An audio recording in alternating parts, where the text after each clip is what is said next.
Hey, welcome back. Have you been struggling as a gatherer? Feeling motivated, staying on the goal, keeping yourself active in gathering, and then you see the prices fluctuate, go up and down. You might even think, it's not worth gathering this item any longer. My life as a gatherer is over. This is the end for me. Well, don't be dismayed. Don't frantically buy a Fantasia and turn yourself into a lot of hell to express your frustration over the game. Instead, just consider what I'll be sharing throughout this video. Now imagine being a new player. You start thinking to yourself, how can I make some gil in this game? I'm constantly poor. I want to buy some items off the market board. I actually need to buy glamour, or else people will judge me for looking like crap. But yet I can hardly afford a thing. What should you do? Well, obviously you start to look up methods of making gil. Not the ones that break terms of service, mind you.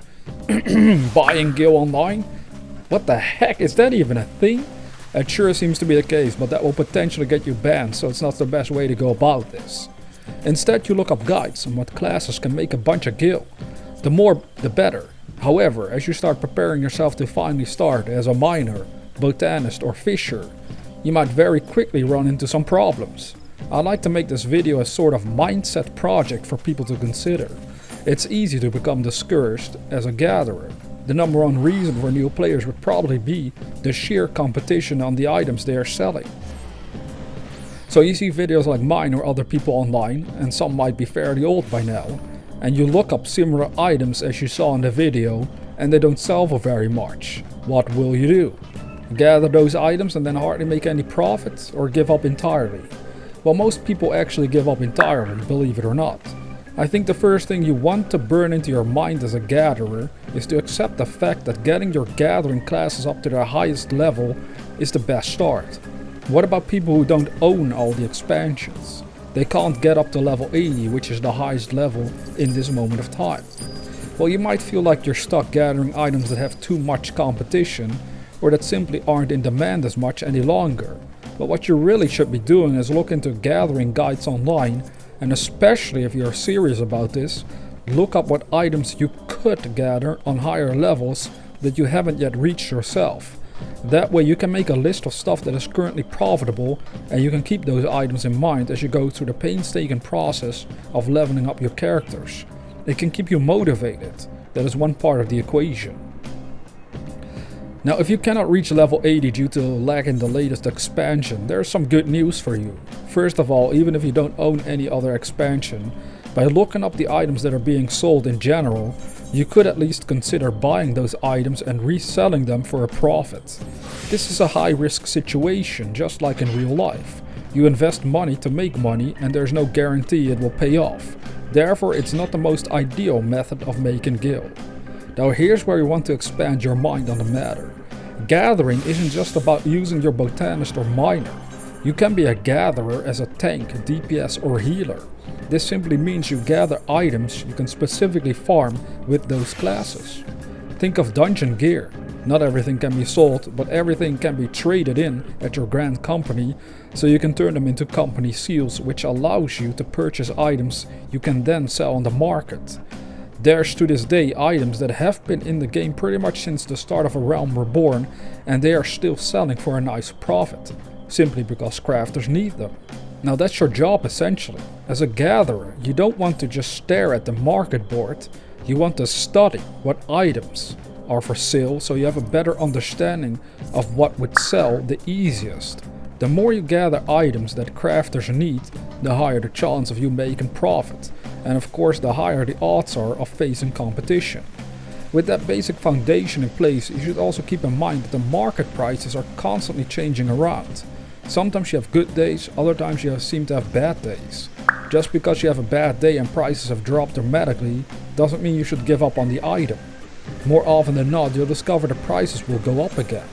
Just recently with some item I like to sell, the prices dropped to around 500 gil for a stack of 99.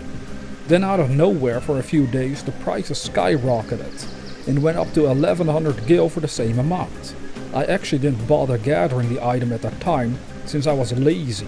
I'm not gonna lie about that, but the fact is those prices go up and down all the time.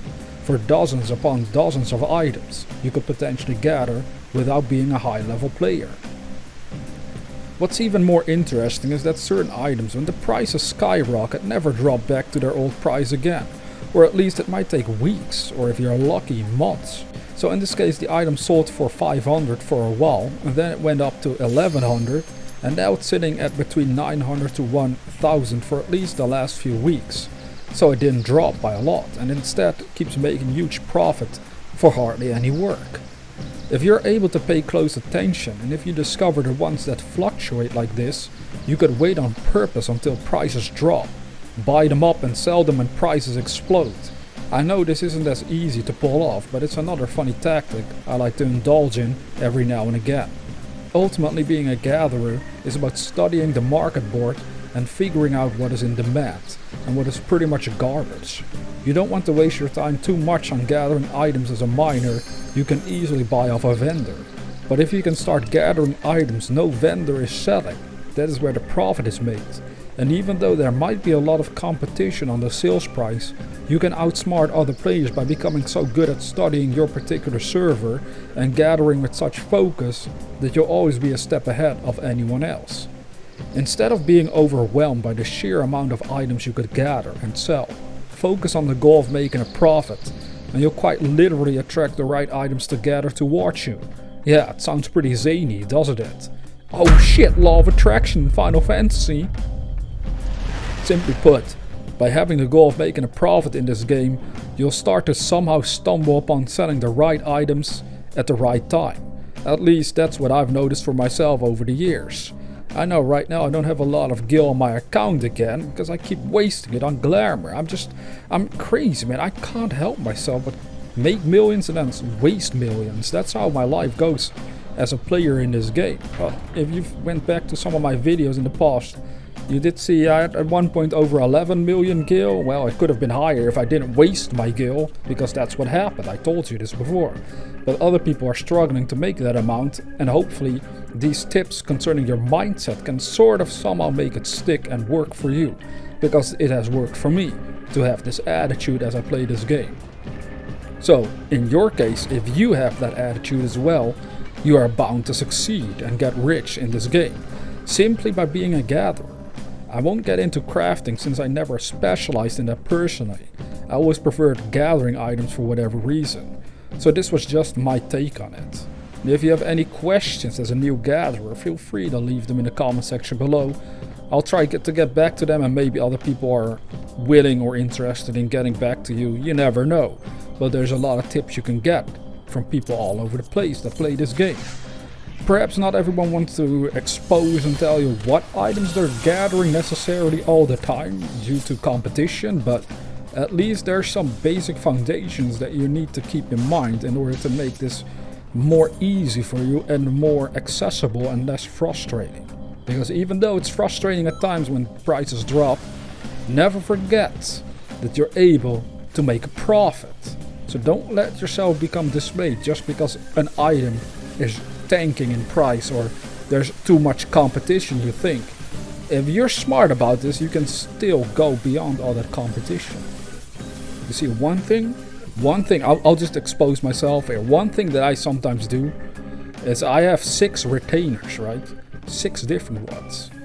If I see too much competition, sometimes, I'm not gonna lie, I kinda, gather the items and then spread them across 6 of my own retainers to intimidate these other people that sell items. They're like, holy shit, there's like a bunch of people suddenly selling this item as well. Who are all these people that came in? And it's just me, just flooding the market board, because I want gil. I want your gil, okay? Give me that gil. Give it to me instead. That's my attitude usually, and I keep it to myself, generally speaking. I exposed it in this video. Perhaps that wasn't smart, but I didn't give you any retainer names, so you'll never know who I am in the game. However, that does work for me, and it probably works for you as well. If you become a little more dominant, a little more, intense and aggressive, but you do this in such a way that you never say it to people in the game. You never start being rude or upset to anyone in the game for what they're doing. You just keep this to yourself, but hey, I'm here to make money, okay? I see you sell this item. I started gathering. I want to make profit on this item as well. But I see you flooded this market board. You see the same retainer name over and over again with multiple stacks. I see that happen all the time. So I look at that and I think to myself, you know what, man? I'm going to ruin your day in a way. I'm going to flood the same item with 6 different retainers, and there, it'll shock you. You're like, holy shit, suddenly I have a lot of competition just to make them paranoid, to play with their little minds. Damn, I think I exposed way too much right now about how crazy I am as a player. Anyways, I hope this helps you out in some way. If it did, let me know in the comment section below if you want. And if you're new to this channel, consider subscribing to receive Final Fantasy XIV videos on a regular basis. And I'll see you in the next video.